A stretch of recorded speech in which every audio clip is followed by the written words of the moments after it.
अस्सलामुअलैकुम व्यूअर्स, आज मैं आपको सिखाऊंगी महंगे महंगे बड़ी बड़ी बेकरीज़ पर मिलने वाले केक जो कि वेव्स इफ़ेक्ट के साथ आर्टिफिशियल फ्लावर्स लगाकर तैयार किए जाते हैं और बहुत ही महंगे सेल होते हैं।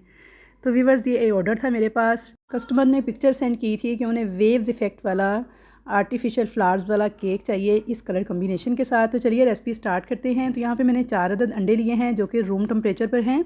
इन्हें बीट करना स्टार्ट कर दिया है। तो व्यूअर्स, आज की रेसिपी में मैं आपको ये भी बताऊंगी कि जब आपके पास 5 पाउंड का ऑर्डर आए तो आपने उसे कैसे मैनेज करना है। अब चूँकि मेरे पास एक ही मोल्ड था जो कि 9 इंच का था, तो इसलिए मैं इसमें 2 दफ़ा करके केक को बेक करूँगी। तो यहाँ पे मैंने 4 अंडों का एक स्पंज तैयार किया था, यानी 2 पाउंड का एक स्पंज और 3 पाउंड का एक दूसरा स्पंज तैयार किया था।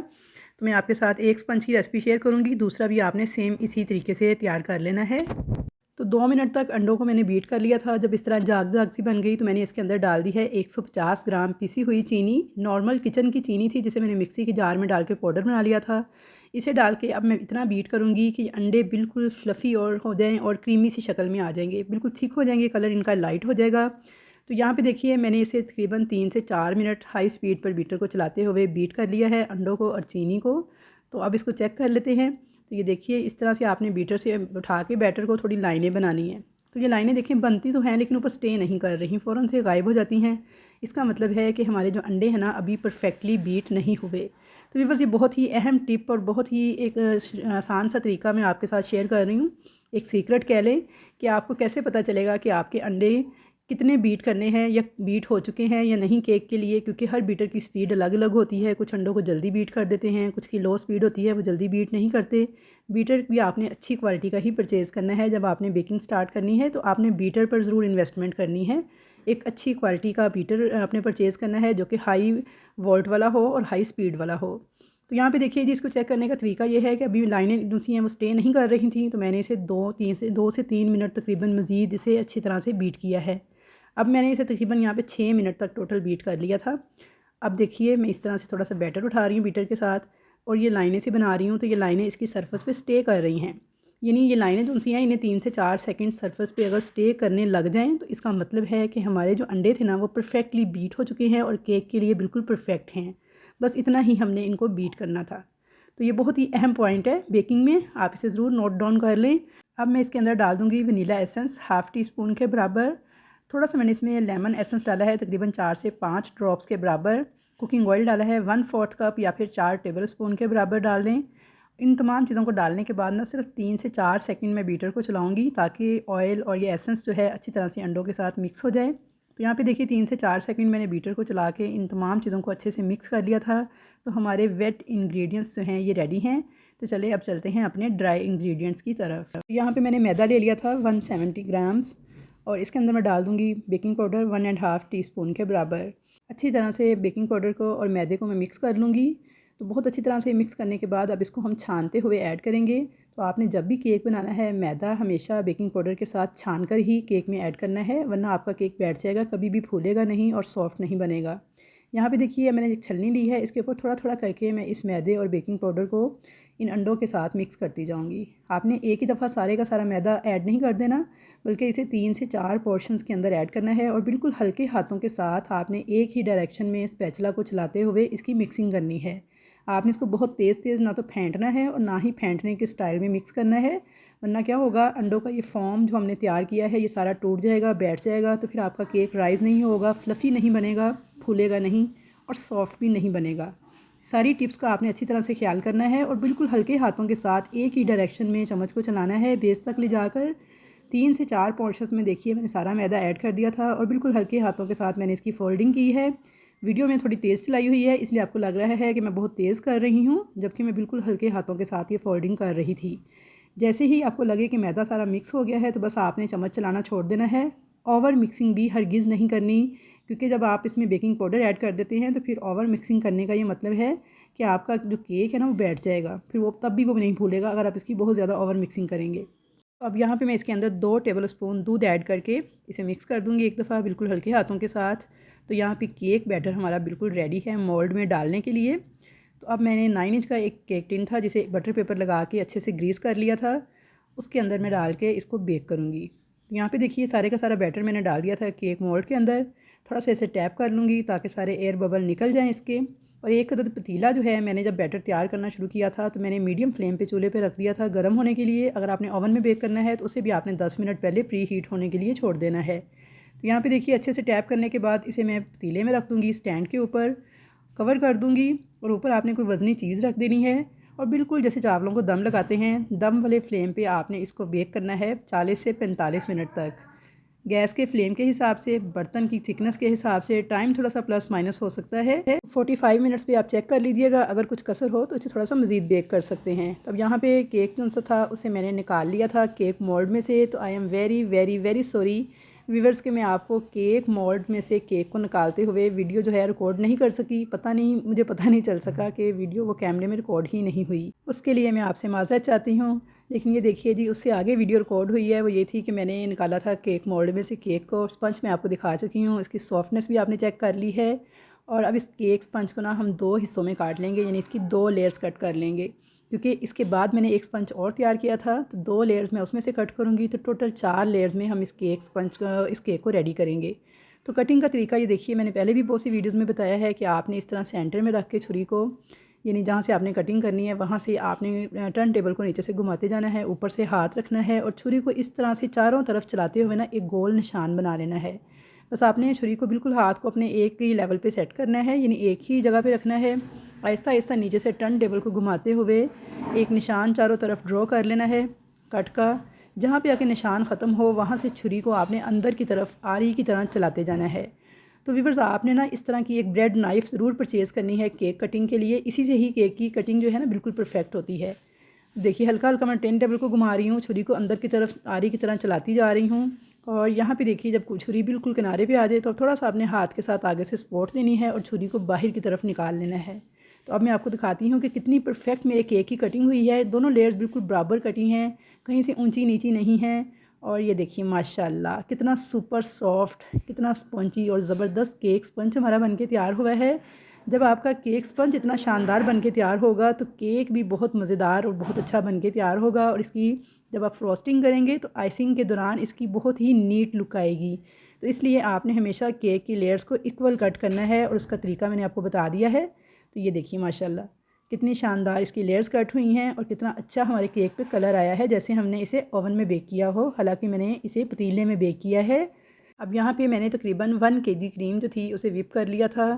क्रीम को विप करने का तरीका भी मेरे चैनल पे मौजूद है। बहुत सारी वीडियोज़ में मैंने आपको क्रीम विप करने का तरीका जो है सिखाया है, तो आप वहाँ से देख सकते हैं। लिंक मैं डिस्क्रिप्शन में डाल दूँगी। थोड़ी सी क्रीम मैंने केक बोर्ड पर लगाई है और इसके ऊपर मैं केक की जो सबसे ऊपर वाली लेयर थी ना उसे इस तरह से सेट कर दूँगी। तो मैं बस आज मैं आपको ये भी बताऊंगी कि केक की आइसिंग के दौरान बिल्कुल जो शार्प एड्ज बनते हैं, जो नीट लुक आती है, उसकी क्या रीज़न होती है।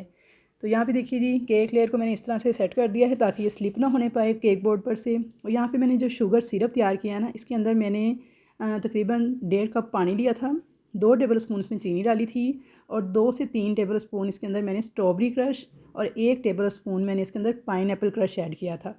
यानी पाइनएप्पल क्रश और स्ट्रॉबेरी क्रश दोनों को मिक्स करके मैंने ये शुगर सिरप तैयार किया है। और ये बहुत ही ज़बरदस्त फ्लेवरफुल हमारे केक को बनाएगा और बहुत ही अच्छा सा फ्लेवर हमारे केक में आएगा। बहुत ही शानदार ये बनके तैयार हुआ था। कस्टमर का फ़ीडबैक भी बहुत शानदार आया था और उन्हें ये केक बहुत ज़्यादा टेस्टी लगा था। तो यहाँ पे देखिए इसको मैं अच्छे से सोक कर लूँगी इसी शुगर सिरप के साथ जो कि मैंने रेडी किया है। स्ट्रॉबेरी क्रश और पाइनएप्पल क्रश और चीनी को मिक्स करके केक को अच्छी तरह से सोक करने के बाद मैंने पाइपिंग बैग में क्रीम भर ली थी, इसे आगे से कट कर लिया था और अब मैं इसे टर्न टेबल को घुमाते हुए इस तरीके से केक के ऊपर अप्लाई करूँगी।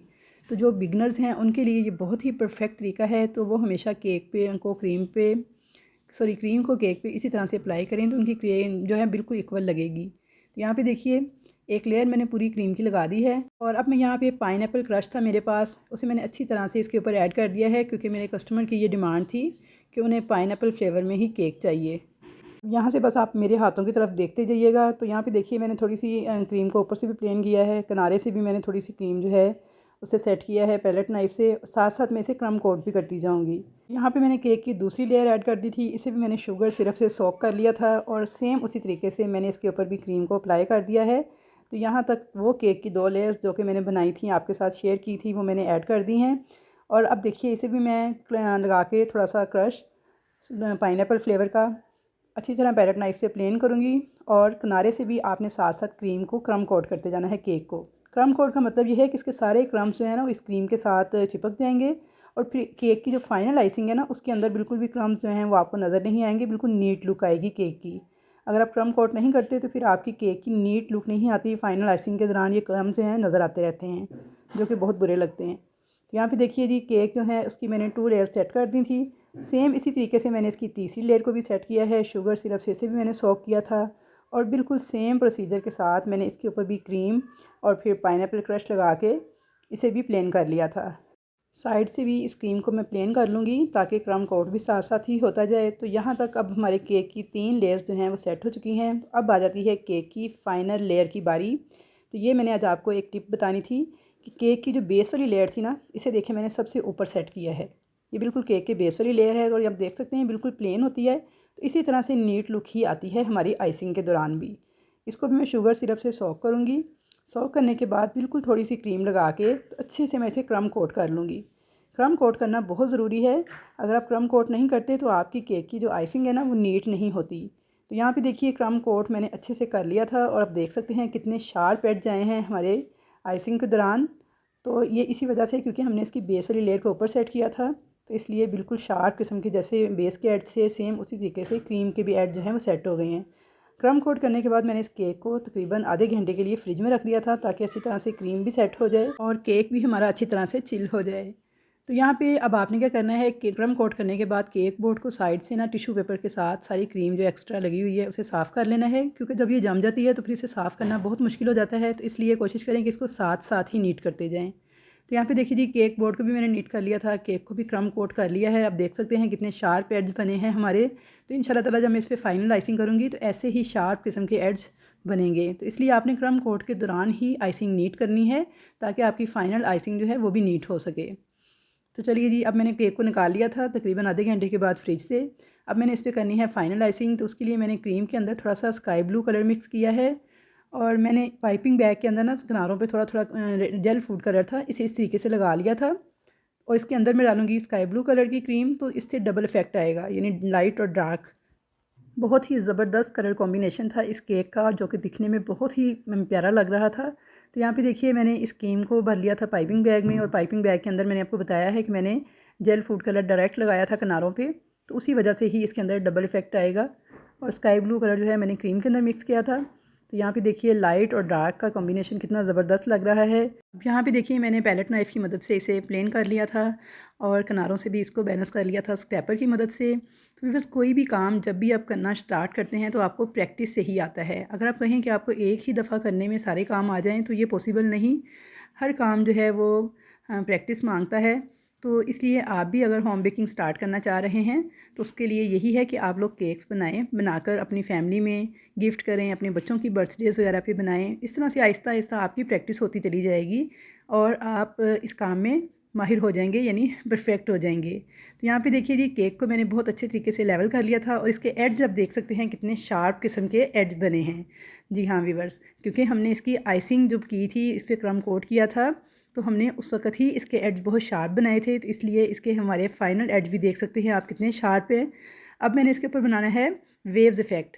तो बहुत से तरीक़ों से बना सकते हैं आप चाहें तो पैलेट नाइफ से बना लें, आप चाहें तो स्क्रैपर से बना लें, आप चाहें तो इसे इस वाले चम्मच से भी बना सकते हैं जिससे मैं बना रही हूँ। यहाँ पे देखिए केक स्पून को आपने रख लेना है इसकी बेस के साथ, टर्न टेबल को मुसलसल घुमाते जाना है और इसको जिग जैग इस तरह से ऊपर नीचे करते जाना है। बस आपने टर्न टेबल को घुमाते जाना है, चम्मच को जिग जैग ऊपर नीचे करते जाना है। तो देखिए कितनी खूबसूरत वेव्स जो हैं केक के किनारे पे बन चुकी हैं। तो बहुत ही शानदार लग रही हैं, दिखने में भी बड़ी खूबसूरत लग रही थी। अब आपसे आ जाते हैं ऊपर से। तो ऊपर से भी आपने सेंटर से इसी तरह से चम्मच को एक जगह पे बस रखना है, हल्का सा प्रेस करना है और नीचे से टर्न टेबल को आपने तेज़ी से घुमाते जाना है। तो ऑटोमेटिकली इसके ऊपर एक राउंड शेप में वेव्स का इफ़ेक्ट आ जाएगा। तो ये देखिए माशाल्लाह से कितना खूबसूरत लग रहा है ये वेव्स इफ़ेक्ट। तो व्यूअर्स आजकल ये केक बहुत ज़्यादा ट्रेंडिंग में है, वेव्स वाला जो है, वेव्स इफ़ेक्ट वाला केक। ऊपर मैंने आर्टिफिशियल फ्लावर्स जो हैं कस्टमर की डिमांड के मुताबिक सेट कर दिए थे। तो ये कलर कॉम्बिनेशन बहुत ही खूबसूरत लग रहा था। वीडियो में ये इतना खूबसूरत नहीं लग रहा क्योंकि लाइट पड़ने से इसका कलर बहुत ही लाइट हो गया है, हालांकि ये लाइट डार्क कॉम्बिनेशन में ओरिजिनल में बहुत ही प्यारा लग रहा था। तो व्यूअर्स इसी दिन मेरे 2 ऑर्डर्स और भी थे केक के, एक ये वाला और दूसरा ये रेड वेलवेट केक वाला। तो इनकी भी रेसिपीज़ मेरे चैनल पे मौजूद हैं, लिंक मैं डिस्क्रिप्शन में डाल दूँगी। तो ऐसे ही ज़बरदस्त किस्म की रेसिपीज़ के साथ आपसे मुलाकात होती रहेगी। उम्मीद है कि आपको इस रेसिपी से कुछ ना कुछ ज़रूर सीखने को मिला होगा। अगर कुछ सीखने को मिला है तो वीडियो को लाइक कीजिएगा, ज़्यादा से ज़्यादा मिलने जुलने वालों से शेयर कीजिएगा, चैनल पर नए हैं तो सब्सक्राइब भी कीजिएगा और कमेंट सेक्शन में अच्छे अच्छे कमेंट्स का इजहार कीजिएगा कि आपको मेरी ये रेसिपीज़ कैसी लगीं। तो इंशाल्लाह ताला मुलाकात होगी आपके साथ एक अच्छी नई रेसिपी के साथ। तब तक के लिए अल्लाह हाफिज़।